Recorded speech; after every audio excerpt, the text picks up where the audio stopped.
History remembers many conquerors, but only a few reshaped the balance of power across continents. Among them stands Timur, known in the West as a man of strategy, iron will, and relentless determination. Born in 1336 near Samarkand, in the region of Transoxiana, Timur did not begin life as a king. He was not born into a great empire, nor did he inherit a throne. His rise came through intelligence, alliances, warfare, and an unbreakable sense of purpose. Timur grew up in a world shaped by the legacy of Genghis Khan. The Mongol Empire had fragmented, but its military traditions remained powerful. From a young age, Timur understood one thing clearly.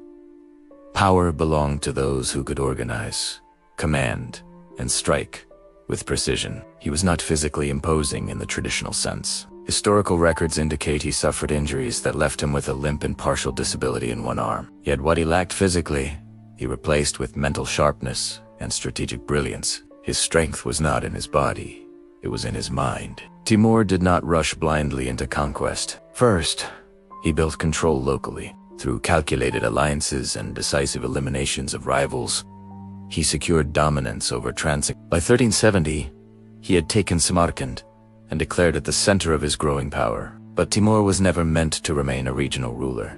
His campaigns stretched across Persia, Central Asia, the Caucasus, India, Anatolia, and parts of the Middle East. Unlike many conquerors driven purely by expansion, Timur fought with structured military planning. His armies were disciplined, mobile, and psychologically effective. Speed was one of his greatest weapons. Timur moved his forces rapidly across vast distances, striking before enemies could fully prepare. He studied terrain, supply routes, and enemy weaknesses carefully. Battles were not chaos. They were calculations. However, Timur's rule was also marked by extreme harshness. Cities that resisted him often faced devastating consequences. His methods were meant to send a clear message. Resistance would be costly. Fear, in Timur's strategy, was not uncontrolled violence. It was a deliberate psychological tool. Yet history must be understood, not romanticized. Timur's campaigns brought destruction, but also reshaped trade routes, power structures, and regional stability. His actions influenced the political map of Eurasia for generations. One of the most defining moments of Timur's life came in 1402, the Battle of Ankara. At this time, the Ottoman Sultan Bayezid was rising as a dominant force in Anatolia and the Balkans. Two powerful rulers, two expanding empires, collision was inevitable. Timur did not rush into the confrontation blindly. He weakened alliances around Bayezid, disrupted logistics, and forced strategic pressure. When the two armies finally met near Ankara, Timur controlled the battlefield conditions. The battle ended with Bayezid defeated and captured. This moment shook the political balance of the region. The Ottoman expansion temporarily halted, and Anatolia entered a period of fragmentation known historically as the Ottoman. But Timur did not stay to build long-term control in Anatolia. His focus was always broader. He returned east, continuing to shape his empire's core around Samarkand. Samarkand under Timur became more than a capital. It became a symbol. He invested heavily in architecture, science, and culture. Scholars, artisans, and architects were brought from across his territories. The city transformed into one of the most remarkable cultural centers of its time. This duality defines Timur, a conqueror who destroyed cities, yet built one of the most magnificent capitals in the medieval world. By the early 1400s, Timur had forged one of the largest empires of his era, stretching from the Mediterranean approaches to India. Yet, his ambition did not stop. His final planned campaign targeted Ming China, one of the greatest powers of the time. But history has its limits. In 1405, before reaching China, Timur died during the campaign. His empire, like many built through personal authority, began to fragment after his death. However, his legacy did not disappear.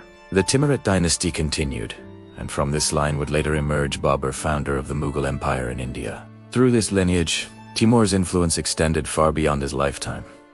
So what defines Timur in history? Not merely conquest, not merely destruction.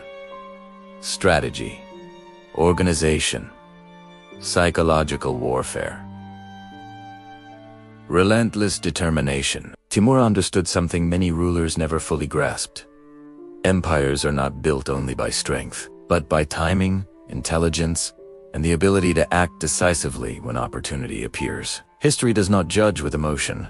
It records impact, and Timur's impact was undeniable. He changed borders, shifted power balances, and demonstrated how discipline and strategy could shape the course of civilizations. This is why Timur remains one of history's most studied and debated figures. Not as a legend, but as a force that reshaped an era. Timur's death on the road to China marked not the end, but a violent, chaotic new beginning for his vast empire. It was an empire built on conquest, held together by the sheer force of his will. Without him, it was like a colossal statue with feet of clay. His sons and grandsons, men like Shah Rukh and Ulugh Beg, immediately began to fight over the pieces. This period of civil war, known as the Timurid Wars of Succession, tore the empire apart almost as quickly as Timur had built it. The once unified territory fractured into smaller, competing states. In the west, the Ottoman and Mamluk empires reclaimed lost lands. In Persia, local dynasties re-emerged. What remained was the heartland, Transoxiana, and parts of modern-day Afghanistan and Iran. Here, a new chapter began. The Timurid Renaissance. While Timur was a man of war, his descendants, particularly Shah Rukh, in Herat and Ulugh Beg in Samarkand, became great patrons of the arts and sciences. Under their rule, cities like Samarkand and Herat became glittering centers of culture. This wasn't the brutal conquest of their ancestor. This was a flourishing of creativity. Architects built breathtaking mosques and madrasas, adorned with intricate tilework that still dazzles us today.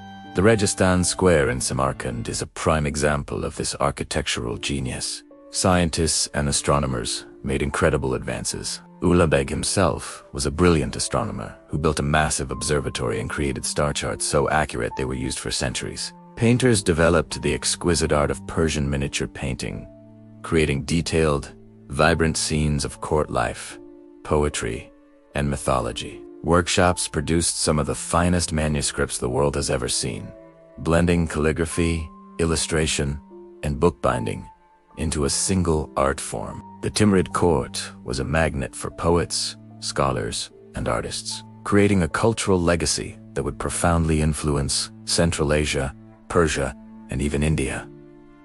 For generations, this period was a golden age of intellect and beauty, born from the ashes of a brutal military empire. But the political instability never truly went away. The Timurid principalities continued to fight amongst themselves, weakening each other year by year. By the end of the 15th century, a new power was rising from the north.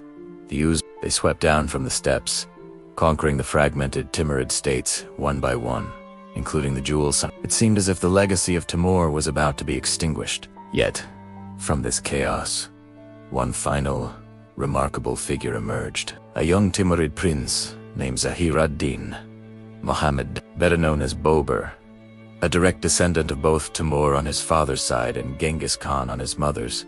He was a man with a formidable lineage and even greater ambition. After losing his ancestral homeland of Fergana and failing multiple times to retake Samarkand from the Uzbeks, Babur turned his gaze south, towards the vast, wealthy lands of India. In 1526, with a small but battle-hardened army, Babur faced the massive forces of the Delhi Sultanate at the First Battle of Panipat, using innovative tactics, including gunpowder firearms and cannons. He won a decisive victory. This victory didn't just give him a new kingdom, it laid the foundation for one of the most magnificent empires in history. The Mughal Empire. The Mughals, ruling India for over 300 years, were a direct continuation of the Timurid legacy. Babur and his successors brought with them the sophisticated Persian culture of the Timurid courts. This fusion of Timurid art, architecture, and administration with the rich, diverse cultures of the Indian subcontinent created a unique and brilliant civilization. The Taj Mahal, the Red Fort, Mughal miniature painting. All of these are testaments to this incredible cultural synthesis. So, while Timur's own empire of conquest shattered soon after his death, his legacy endured in a far more profound way. It morphed from a military state into a cultural renaissance, and was then transplanted to India, where it blossomed into the glorious Mughal Empire. The story of Timur is a powerful reminder that history is never simple. A legacy of brutal conquest can, through the strange twists of fate, give birth to periods of extraordinary beauty and cultural achievement that changed the world forever. Thanks for watching, and be sure to subscribe for more journeys into history.